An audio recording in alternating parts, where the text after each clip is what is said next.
عابد عزیز صاحب، میں آپ سے سوال یہ کرنا چاہوں گا کہ قرآن کو کیا صرف پڑھنا ہی ضروری ہے یا اس کو ترجمے کے ساتھ پڑھنا ضروری ہے، اور اس کو پڑھنے سے ہماری روح پر کیا اثرات مرتب ہوتے ہیں؟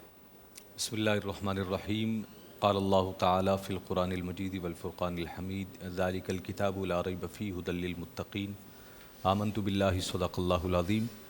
آج گفتگو کا موضوع رمضان المبارک اور قرآن کریم فرقان حمید کے حوالے سے ہے، تو قرآن اور رمضان کا بڑا گہرا تعلق ہے، بلکہ رمضان المبارک کی عظمتوں کا حوالہ قرآن ہے۔ اس ماہ مبارک کی عظمتوں کے حوالوں میں سے ایک حوالہ یہ ہے کہ اس ماہ مبارک کے اندر اللہ رب العزت نے اپنے پاک کلام کو نازل فرمایا، شہر رمضان الذی انزل فیہ القرآن، اور پھر خاص جس شب میں آسمان دنیا پر اسے نازل کیا گیا اس شب کو 1000 مہینوں کی عبادت سے افضل قرار دے دیا گیا، لیلۃ القدر خیر من الف شہر۔ اب آتے ہیں اس بات کی طرف کہ قرآن کریم فرقان حمید کے نزول کے مقاصد کو سمجھا جائے۔ ہمارے ہاں قرآن کریم فرقان حمید سے حصول برکت کے لیے ہم کیا کرتے ہیں کہ ہم اس کا تلاوت کرنا سیکھ لیتے ہیں، اپنے بچوں کو ایک دفعہ پڑھا دیتے ہیں، یا کسی بیمار پر دم کر دیا جاتا ہے، یا ایصال ثواب کی نیت سے پڑھا جاتا ہے۔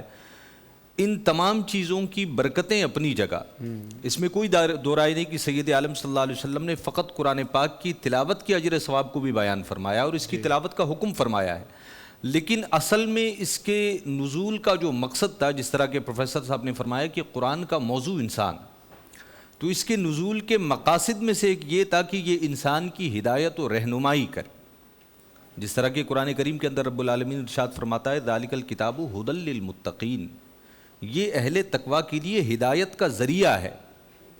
اور رمضان روزہ جو ہے انسان کو متقی بناتا ہے، جو متقی بن جائے پھر قرآن اس کے لیے ذریعہ ہدایت یعنی بنتا ہے۔ جیسے ہم کوئی دوائی خرید کر لاتے ہیں تو اس کے ساتھ اس کا طریقہ کار بھی لکھا ہوتا ہے، اس کو کیسے استعمال کرنا ہے، کیا استعمال کرنا ہے۔ ایسا ہی ہے قرآن کریم فرقان حمید میں ایک اور مقام پر اللہ رب العزت نے ارشاد فرمایا یضل بہ کثیرا ویہدی بہ کثیرا، بہت سارے لوگ اسی کلام مقدس کو پڑھ کر گمراہی کا شکار ہو جائیں گے، لیکن اس سے ہدایت کا اصول ان کے لیے ہوگا جو اہل تقویٰ ہوں گے، جو اسے اس طرز پر پڑھیں گے جو طرز نبوی ہے، تاکہ انہیں اس کا فائدہ حاصل۔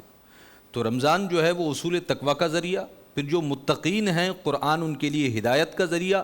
اب اصول ہدایت کے لیے گمراہ کیسے ہو سکتا ہے، وہ کون سے عوامل ہیں جس سے وہ گمراہ ہو سکتا ہے؟ بالکل اس کے کئی عوامل بیان کیے جا سکتے ہیں، ہمارے اس زمانے میں بھی اور زمانہ قدیم سے ایک طریقہ یہ چلا آ رہا ہے۔ قرآن کریم فرقان حمید کو سمجھنے اور اس کی تفسیر کے بھی کچھ اصول ہیں۔ ایسا نہیں ہو سکتا کہ میں ایک آیہ مبارکہ خود پڑھ کر اس کا ایک مطلب خود سے اخذ کر لوں۔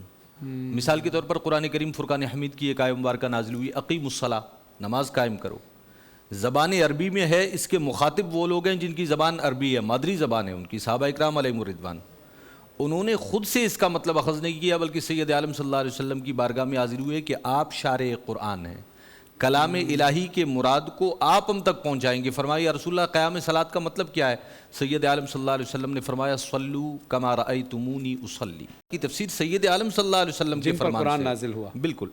تو یہ ایک طویل بحث ہے۔ بہرحال قرآن کریم فرقان حمید سے حصول ہدایت کے لیے اس کا سمجھنا ضروری ہے۔ ماشاءاللہ، بالخصوص ہماری عبادات، دنیا کا کوئی بھی کام بغیر علم کے نہیں ہو سکتا۔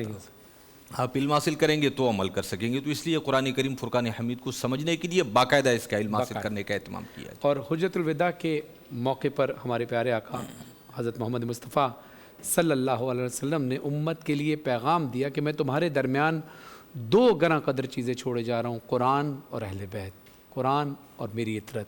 اگر قرآن کو سمجھنا ہے تو تمہیں ان کا سہارا لینا پڑے گا، اگر تم نے ان کا سہارا لیا تو فلاح پا جاؤ گے، ورنہ گمراہ ہو جاؤ گے۔